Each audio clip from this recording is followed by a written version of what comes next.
So I did some research on EarthCaches written in the US and Canada in 2024. And in this video, I'm going to share with you what I learned. Some of the results might be surprising, and I'll share with you some of the takeaways that the data is revealing. First, some methodology. All right, so for the last 24 months, I have been keeping an informal track of how many EarthCaches have been written by state, checking it about every 6 months. And 2024 was a really interesting year because headquarters decided to do the purge, where they archived EarthCaches from those geocachers that had been inactive for more than 5 years. So we lost a good number worldwide, really. Some states lost more than others, unfortunately, and that was just their decision, and that's what they went with. I don't know if they're going to do it again this year. The sources that I have told me that they're not, so we'll see. And again, all this stuff is, well, it was informal in the past, but now I'm doing it a little bit more formally. So I took one on 1 January, and I will do another one in July to kind of see where we're at. And I'm doing this both for U.S. states and territories, as well as the provinces in Canada. Okay, so we're really going to go from big to small, starting with the world stage, and then we'll kind of narrow it down. So as of 1 January, there were just over 43,000 EarthCaches available worldwide. Now in the US, there were slightly more than 9,700, as you can see, with over 500 written. We would have had over 10,000 if it were not for the purge. So in Canada, there are just under 2,800 with well over 100 written last year. So let's break it down by region.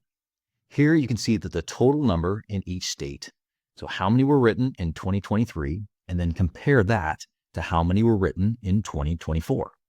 So as of 1 January, Massachusetts had 131 EarthCaches, 8 were written in 2023, 20 were written in 2024, so it saw a year-over-year increase of 12.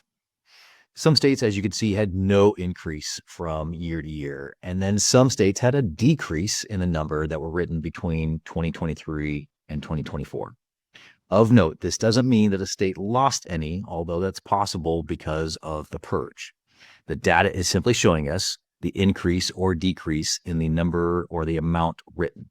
So next year, I'll be able to show if a state has had an increase or a decrease in the total number of EarthCaches. Two other items to note regards to the Northeast. There were no new EarthCaches written in Connecticut in 2024. And although the data doesn't show it here, but that Pennsylvania had a sizable loss of EarthCaches during the purge. Probably over 30 were archived. For the South, South Carolina had a stunning number written last year with 20 new EarthCaches, and we'll talk about that later on. West Virginia also took off in 2024 with 17 written. And part of me is wondering if this is partially in preparation for Woodstock later on this year or not. That's kind of hard to determine, though. Tennessee lost a ton during the purge. I'm tracking nearly 30. So the 12 written last year helps the recovery. Virginia has recovered what they lost during the purge at this point. And what's kind of interesting to me is Mississippi and Louisiana. So Mississippi had no new EarthCaches in 2 years, and we're going to talk about this later. Although there is kind of late breaking news on this one. Just before I recorded this, I checked, and they had one written in the past 3 days. So good job. Louisiana is in a similar boat. They previously had nothing new over the past 18 months. Again, I did a quick check, and they had one written in January. So again, both good for Mississippi and Louisiana. For the Midwest, Ohio crushed it this year, adding 29 caches. And at this rate, they can catch up to the total number in Michigan or Wisconsin, but that might take some effort. Indiana has a very solid total number. They actually lost nearly 20 during the purge. South Dakota hasn't had a new EarthCache written in over 2 years, and I did check again today. Out west, not overly surprised at Washington and Oregon. All of that is around the birthplace of geocaching. But, again, the data doesn't really tell us, is that a factor? Not really sure. Colorado did take a solid hit this year, losing 15 in the purge, and Nevada took the third largest hit in the purge, losing 27. Okay, so I've never looked at any of the U.S. territories before. I have for Alaska and Hawaii, so the territorial data is really new to me. What I did find interesting is that Hawaii has more Earth caches than Alaska. If you just look at the land mass, it's Alaska's far larger. So you've got a really pretty stark difference in between the number compared to land mass. So the fact is, though, year over year, Alaska has had a decrease in Earth caches written, right? 26 fewer written than last year. Oh, Canada. Now, my knowledge of your provincial geography is, I gotta admit, woefully limited, unfortunately. I've been and visited Canada before a handful of times, but even then, it's been decades. I'll try to get better. And speaking of that, I'm actually coming out to the Fall Fest 2025 Mega later this year, potentially to teach my EarthCache Writing 101 class. And I'm super excited about all of that, both to visit Canada, again in general, but also to teach the class. Sorry, getting back to looking at the data. Kudos to those out in Newfoundland and Labrador, though, coming in with 19 new Earth caches. So great job. And Nunavut, well done, right? With the increase, the addition of 2. That is a solid percentage increase for the total number in that province, right? Last year they had 5. Now they got 7. That's like a 30 some odd percent increase. Couple other things to note. The Yukon has not had one written since September of 2022. And the Northwest Territories hasn't had a new Earth cache written since March of 2019. So we're coming up on 6 years without a new Earth cache. Okay, I get it though, they're pretty far up north. So now that we've looked at numbers, let's look at some of the folks that created those Earth caches. As I was going through the different states, I kept on seeing certain names appear time after time.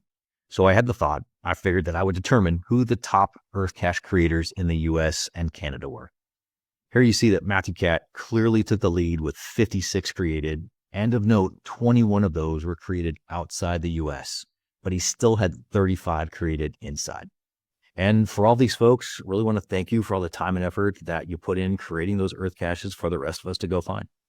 I'm kind of interested to see if they'll make the list again next year. And here we have the top creators in Canada. Now, if we can figure out a way to link some of you up with the folks in the Northwest Territories and the Yukon, that would be great.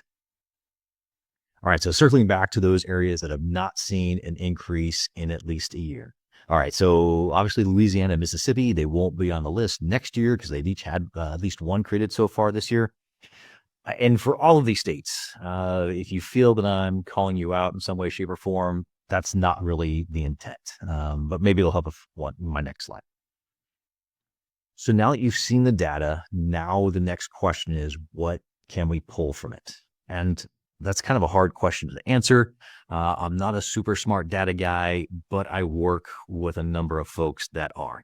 And unfortunately, the data that we have right now, it's kind of limited, right? It's simply a snapshot. And I think right now it leads to more questions than answers. And for some of it, really need to kind of try to ask the question to determine the why behind it. And again, that's really tough. Let's look at South Carolina, for example. So it from 0 Earth caches written in 2023 to 20 written in 2024. So the highest increase for any state in the South. So why? Well, for that, you'd have to dig a little deeper, and I did. And I figured out that the vast majority were written by a single cacher, the Scoutmaster. All right, so that invites the question, why? What caused this flurry of activity? So I reached out to him and asked. And he just kind of recently gotten back into writing Earth caches. And he's already published 3 this year, at least in South Carolina. But when it comes to the why a state has had an increase or decrease from year to year, that's a really tough question to answer. So I've said that a lot, right? It's a tough question to answer. But so what can we pull away from the data? For me, the data is showing me areas of opportunity. If you're in a state that hasn't had one published in some time, you can be the one to change that. Or a local association can get together and figure out a way forward. If you're visiting one of those areas, perhaps you create a vacation cache. The two that I created last year were in Utah and Virginia, and they were both vacation caches.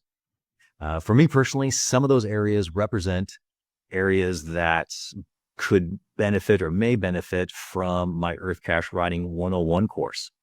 Full disclosure, I've never taught the class remotely, but that doesn't mean that I can't or definitely wouldn't. Interestingly enough, as well, Mississippi and Louisiana, those states are really just a 6-hour drive away from me, although I may not need to go there since they each had one written so far this year. If you're in one of those states, and perhaps if you're coming to Bamarama here in February, perhaps you can stop by the class and I'm teaching in person, but you could always reach out to me via email or leave a comment below that you'd be interested in having me host a class. If you're in the Northwest Territories, if you're in the Yukon, that would be a bit of a drive for me. But again, we can absolutely hook something up remotely. Okay, so in my 101 writing course, I teach that there are basically two ways to generate an EarthCache idea. You've got lesson-based and location-based. You might be able to jumpstart your idea generation by finding out where in your state the caches are and then see where in the state, what areas they're not. Here you got a snapshot of Alabama. I simply searched just for the Alabama EarthCaches. For the Alabama caches, and then I filtered out everything but EarthCaches.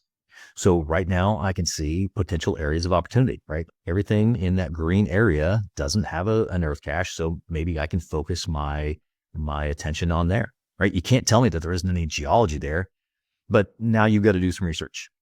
And for me, that's when I would pull out my Roadside Geology of Alabama book, and I would start looking for features or processes in that area. And that's the beauty of that book series. You can easily determine both the lesson and the location. In Alabama, I would also look to see if there are any state parks in that green area, because permission is really super simple in the Alabama state parks. Another method might be to find a nearby large college or a college in a city.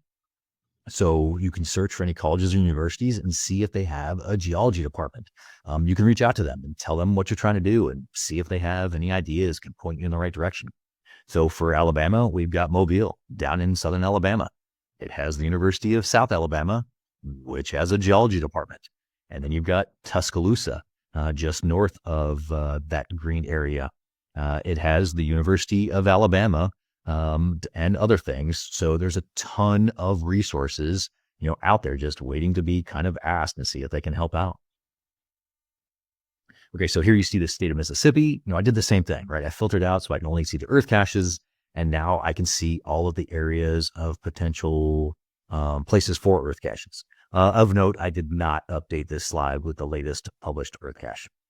Does this mean, of course, that I can't place one in Biloxi or in Jackson? Of course not. Again, the green areas just represent untapped potential. And as always, I'm here to help. Now, while it would be amazing, and I would love to teach my class remotely to whoever is interested, you already have access to my entire EarthCache Writing 101 class here on YouTube. And I'll post the link to that playlist here at the end of the video, so you can watch it whenever you need. And if you have questions, of course, you can reach out to me.